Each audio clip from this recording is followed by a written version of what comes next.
Hello everyone, आज के इस वीडियो में जानेंगे 5 ऐसी चीज़ें जो स्पेसिफिक अगर हम खाएं तो उनकी वजह से हमें कफ बढ़ सकता है, यानी कि बलगम बढ़ सकता है, खांसी बढ़ सकती है।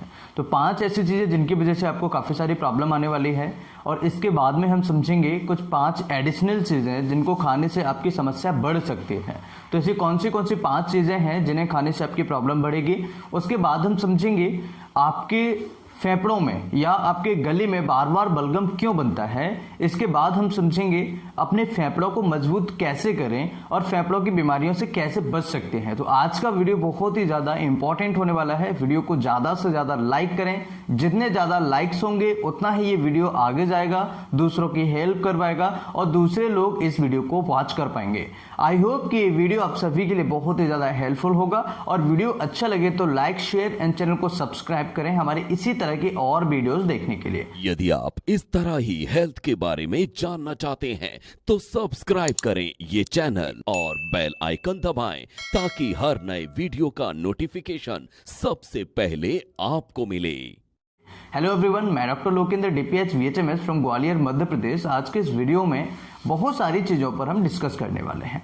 सबसे पहले समझते हैं लंग्स होता क्या है, फेफड़े क्या है। फेफड़े एक तरह से गुब्बारा है। अगर गुब्बारे में जितनी हवा हम डालेंगे उतना ही ये गुब्बारा फूलता चला जाएगा, लेकिन एक लिमिट होती है जब ये गुब्बारा फट जाता है। अगर हम एयर को, हवा को एक्सीड करें, एक लिमिट से एक्सीड करें, तो उसकी जो लेयर है वो फट जाती है। इसी तरीके से अगर हम लंग्स को जितना एक्सपेंड करते हैं, यानी कि जितनी हम सांस लेते हैं, जितनी हम सांस को लेंगे उतनी हवा अंदर जाएगी और ये हमारे लंग्स एक्सपेंड होते चले जाएंगे। जब लंग्स एक्सपेंड होते हैं तो लंग्स हमारे मजबूत होते हैं और लंग्स की जो क्रिया होती है वो बढ़ जाती है। ये जो लंग्स हैं, लंग्स हमारे ब्लड में, यानी कि जो हमारा ब्लड होता है, ब्लड के अंदर जो ऑक्सीजन होता है, ये ऑक्सीजन लंग्स के अंदर आता है और लंग्स के अंदर आने के बाद ये CO2 को लंग्स में छोड़ देता है और लंग्स इसे बाहर निकाल देते हैं। और जो बाहर से हम O2 ले रहे हैं, यानी कि ऑक्सीजन ले रहे हैं, वो ऑक्सीजन लंग्स हमारे ब्लड में मिला देता है और ब्लड में मिलने के बाद ऑक्सीजन हमारे हार्ट में पहुंच जाता है। हार्ट में पहुंचने के बाद पूरे शरीर में ये सर्कुलेट हो जाता है जहां जहां पर ये इसकी जरूरत होती है। तो ये काम होता है लंग्स का और ये होता है लंग्स। तो लंग्स में जो सारी प्रॉब्लम्स हमें होती हैं, लंग्स की जो बीमारियां होती हैं, ये लंग्स कि अंदर की सेल्स को डैमेज करना स्टार्ट कर देते हैं। कई बार लंग्स में आपने देखा होगा पानी भर जाता है तो आपको बहुत ज़्यादा पेन होता है, बहुत ज़्यादा दर्द होता है। कई बार आपको निमोनिया हो जाता है, कई बार आपको लंग्स एलर्जी हो जाती है, कई बार आपको ट्यूबरकुलोसिस हो जाता है, कई मरीजों को लंग्स एब्सेस हो जाता है, लंग्स कैंसर हो जाता है। कई ऐसे मरीज होते हैं जिनको ब्रोंकाइटिस हो जाता है, कई मरीज ऐसे होते हैं जिनको अस्थमा की प्रॉब्लम आती है। तो ये सारी जो बीमारियां होती हैं, इन बीमारियों में भी अगर हम 5 चीज़ों का सेवन करें, 5 चीज़ें अगर हम खाते हैं, 5 चीज़ें रेगुलरली अगर हम लेते रहें, तो आपको काफ़ी सारी प्रॉब्लम्स आ सकती हैं। आप काफ़ी बड़ी बीमारी से जूझ सकते हैं, आपको जो बीमारी है वो बढ़ सकती है। तो सबसे पहली चीज़ है दूध। अगर आप दूध यानी मिल्क अगर आप ले रहे हैं तो मिल्क से हमेशा बलगम बनता है, बलगम बढ़ता है।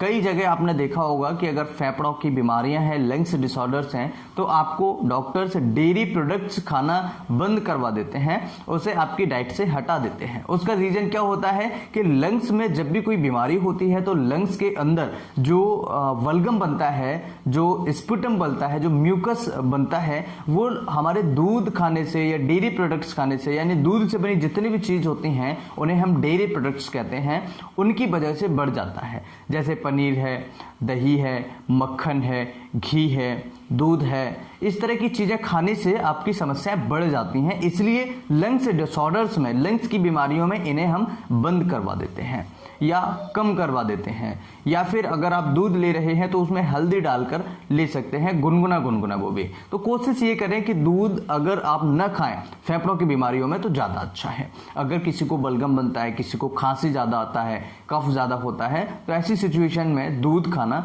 कम करें। इवन सारे डेयरी प्रोडक्ट्स जो होते हैं उन्हें खाना कम कर दें, और जैसे आप ठीक हो जाएं उसके बाद आप स्टार्ट कर सकते हैं धीरे धीरे।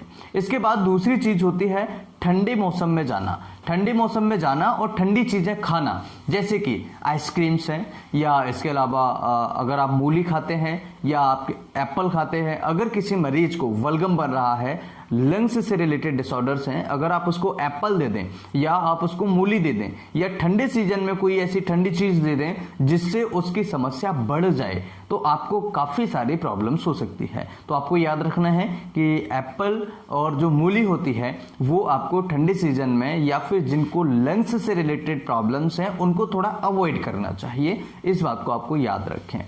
तीसरी चीज होती है, अगर कोई व्यक्ति ज्यादा वसा युक्त खाता है, यानी ज्यादा कोलेस्ट्रॉल लेता है, ऐसी सिचुएशन में आपकी समस्याएं बढ़ सकती हैं। वसा युक्त जो भोजन होता है वो आपके जो चिकनाहट होती है, ऐसे समझिएगा, जो चिकनाहट है, जैसे घी में चिकनाहट ज्यादा होती है, मक्खन होता है, और भी सारी चीजें होती है जिनमें ऑयली ज्यादा खाते हैं कई लोग, ज्यादा फ्राइड चीजें खाते हैं, तो ऐसी सिचुएशन में आपकी लंग्स की जो प्रॉब्लम्स होती हैं वो कई बार बढ़ जाती हैं। तो आपको याद रखना होगा, अगर ऐसी कोई प्रॉब्लम है तो आप इन्हें बंद करें। वसा युक्त जो ज्यादा कोलेस्ट्रॉल वाली चीजें, ज्यादा तेलीय चीजें हैं, उन्हें आप कम करें, आप उन्हें बंद कर सकते हैं, जिससे कि आपकी प्रॉब्लम्स धीरे धीरे कम होती चली जाए। इसके अलावा और कौन सी चीजें हैं, कौन सी चीजों की वजह से आपकी जो वल्गम होता है, जो कफ होता है, वो बढ़ सकता है। बहुत सारी चीजें खाने पीने की होती हैं। ठंडा मौसम, अगर आप कहीं जैसे सर्दी का सीजन चल रहा है, अगर आप प्रॉपर तरीके से कपड़े नहीं पहने, या फिर आप प्रॉपर तरीके से अपने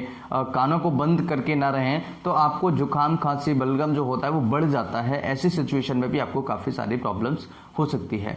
इसके अलावा अगर किसी को एलर्जीज है, यानी कि किसी को डस्ट से एलर्जी है, किसी को कोई चीज खाने से एलर्जी है प्रॉपर, तो हिस्टामिन रिलीज होने स्टार्ट हो जाते हैं। अगर आप ध्यान नहीं देंगे, आप बार बार डस्ट में जा रहे हैं, बार बार आप एलर्जेंस के कांटेक्ट में आ रहे हैं, तो आपका बलगम जो है, आपका जो कफ है, वो बढ़ना स्टार्ट हो जाता है और धीरे धीरे आपको प्रॉब्लम करना स्टार्ट कर देता है, जो कि एक लंबी प्रोसेस में बदल जाता है, जिसे हम क्रॉनिक कंडीशन कह देते हैं। तो आप अगर ध्यान नहीं देंगे तो ये प्रॉब्लम से भी आपको सामना करना पड़ सकता है। अब बात करते हैं कि कैसे इसे मजबूत करें। तो देखिए, डीप ब्रीदिंग होता है एक, दूसरा होता है लंग्स एक्सरसाइज, जो कि स्पैरोमीटर से हम करते हैं।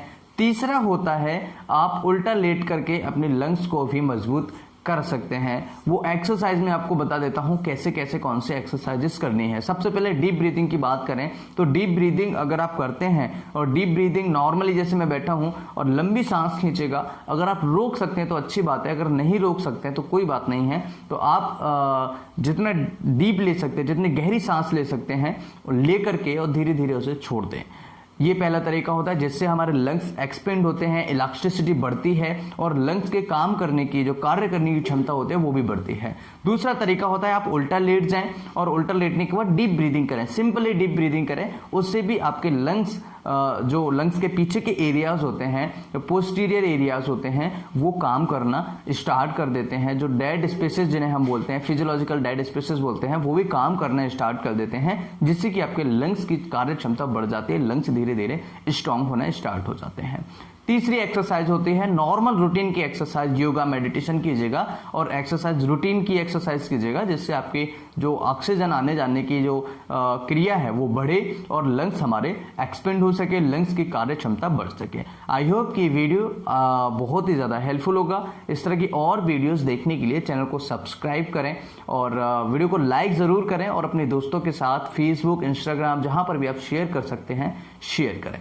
उम्मीद है कि वीडियो से बहुत कुछ सीखेंगे आप और ये वीडियो बहुत ही ज़्यादा हेल्पफुल होगा। नमस्कार, thanks for watching, have a nice day.